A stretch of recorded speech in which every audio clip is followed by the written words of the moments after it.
there's no hiding that you are split attention trying to race, but you ended up on the podium. The weather conditions, I would argue, are not Aaron Gwin in inverted commas, Yeah. but clearly you're a lot more comfortable with those conditions this early in a year. But yeah, talk to me like where you at, satisfied, happy, building on it. Like what was it? What was it like for you on the bike side? People want to know about Aaron Gwin the racer. Yeah, the bike side was crazy, man. It's been a really hard couple of years, to be honest. Just the injuries, the elbow injury was it was way longer than I thought it would be. I was off the bike for almost a year before I could ride, like serious ride. Jumped straight back into the races last year. Wasn't really training much coming in. We were so busy, and kind of for the first time in my life, I was like a bit burned out on training. Like I trained really hard for the first few months after I got hurt, thinking I could get back in 3 or 4 months. And when it turned out this was going to be like an 8 month plus recovery, I was kind of like, all right, I'm just going to kind of take a breath and do some other stuff and get back to it. So now I feel like the fire is definitely burning again. But yeah, I had a good off season until the end of December, and I was doing a bunch of bike testing, and I've been having a problem with one of my fingers for like 2 years now, like a tendon issue that keeps flaring up, and it's actually from trail building, like swinging a rogo is how I messed it up, and just repetitive use, like riding. I'm just hard on my hands. I had like 3 or 4 fingers that had kind of the same issue happening, and a couple of them got better, and this one just was not getting better. And I got this like gnarly hard like nodule built up in my hand, and just my finger was like so painful when I was riding. And so I had some bike testing to do right before Christmas, and we wrapped that up. And I was chatting with my doctor that did my elbow surgery, and he's like, "Man, you really need to get that thing fixed. Like it's not getting better." So I was like, "All right." And it's supposed to be about a month heal time, and it ended up being about 2.5 months. Took a little bit longer to heal. So I've been doing some coaching the last couple months, and I've been riding around on the bike like a little bit really easy. I can ride like maybe 15, 20 seconds at a time, and then I just stop, and I just got to be pretty careful on it.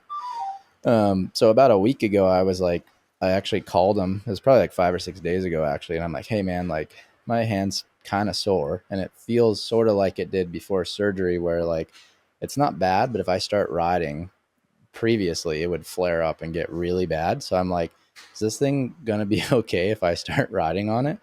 And he's like, "Yeah, you got to break the scar tissue up. You should be good. Like, let's just get it going." So I just started riding, like on Thursday last week was like my first day riding pretty much. I had a huge crash, my first run, biggest crash I've ever had here. I had just dumb move. I think I just got so much on my mind with the event. I dropped in, and James was like, "Hey, you got fresh brake pads in the rear. Just take it easy first lap." And I'm like, "Yeah, no problem. You do that a million times. Like you got to burn your pads in." There's like so many people at the park, and I just kind of got distracted just long enough to forget. And I had Richie and Luca behind me. Dropped into the first steep section, went to get on the brakes, and was like, "Oh no, I'm not gonna stop." And I just grabbed the front brake as hard as I could, and just tucked the thing on this like ridge, and just got ejected out into the whoops, like or out into the woods, and huge crash. And so that was my first day back on the bike. And then I rode a little bit the next day, but I was like really sore. And then the race started. So I was like, and then on the race side, first day of practice, I was hanging banners on the track till like dark the night before, and just absolutely smoked from the days we've been putting in. So I go up for practice, forget my gloves, and none of this is usually like me. I'm usually pretty tuned in. I don't miss details, and forget my gloves, and I'm like, all right, I'm just gonna roll down the track, check it out. I never actually walked the track or anything. Like I built the track, but I still didn't like. I put the poles in a place where they would be confusing to figure out lines, and never stood there long enough to figure out like what line I would do. So I was like, all right, I'll just roll down, see where the lines are developing, get my gloves. So 3/4 of the way down first lap, tuck the front, just belly Again, slide on my hands, like rip my fingertip off. And I was just like, at that point, I was getting a bit frustrated, to be honest. I don't usually get very upset, but I'm like, I'm about to kick my helmet across the park and just be done with this. So it was not a smooth couple of days on the riding side. So yeah, I had 2 days on the bike since Christmas coming into this race, and qualifying morning, I was like 50-50 on if I was going to race. I was chatting with Lauren. She's like, hey, if you're going to race, you got to lock in. Like, this is too dangerous to like be thinking about other crap and trying to race. And I was like, man, I'm just so tired and my head's not really in it. Like, I was like, I'm going to just try to focus and do practice, see how it goes. And practice went pretty good Saturday. And I was like, all right, I'll do seating and see if I'm relatively in touch. I'll just go from there, one race at a time or one day at a time.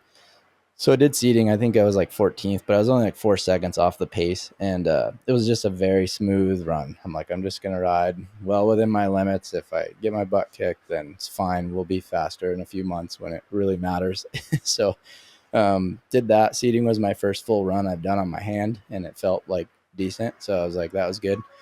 So yeah, decided to race yesterday. Had a good morning practice. It rained a lot, which slowed the track down. I would say like you say, normally not my favorite conditions, but I think where I'm at right now, slowing the track down just a little bit and living here and riding here for the last couple of years when it rains a lot and is wet, I definitely feel like I'm getting better in those conditions, especially here. I kind of know how it develops. So yeah, just had a really smooth run in my race run and ended up being like a second off of the win, I think, which I got so close that I was a little bit annoyed. I was like, oh man, I think I could actually got that if I would have just pushed a little bit. But I just really wanted to be safe this weekend. Like it was, yeah, ridden the bike a couple of days. We're racing next weekend at Rock Creek, then Sea Otter. Then I got a gap after that I can really do some preseason testing, dial the bike in. We got some things to try. And my goal is just really to get ready for the World Cups. I think Leo Gang will be my first one. It's round two, the beginning of June. So I just starting to build from now till then is kind of the goal. I did not expect that sort of preparation for this race. I It's did not not great. know. I did that. I would say that was less than ideal, to put it mildly. Yeah. And Yeah. no, it's crazy, hey, when you and that's why like bigger races is what you need, and these local races, like if you're not forced to like commit, you forget your gloves, or like you say, you forget to Mm. burn your brake pads in because you get a bit complacent. And I'm not surprised that once you committed and finals came, you could get that close, because I think you need the pressure and you need the focus. Otherwise, you allow yourself to worry if the banner's put up straight or something. So, dude, Yeah. mad props to you, for being able to do that. Like for someone with your career to be able to be giving back and still racing, and then still probably have the drive inside you.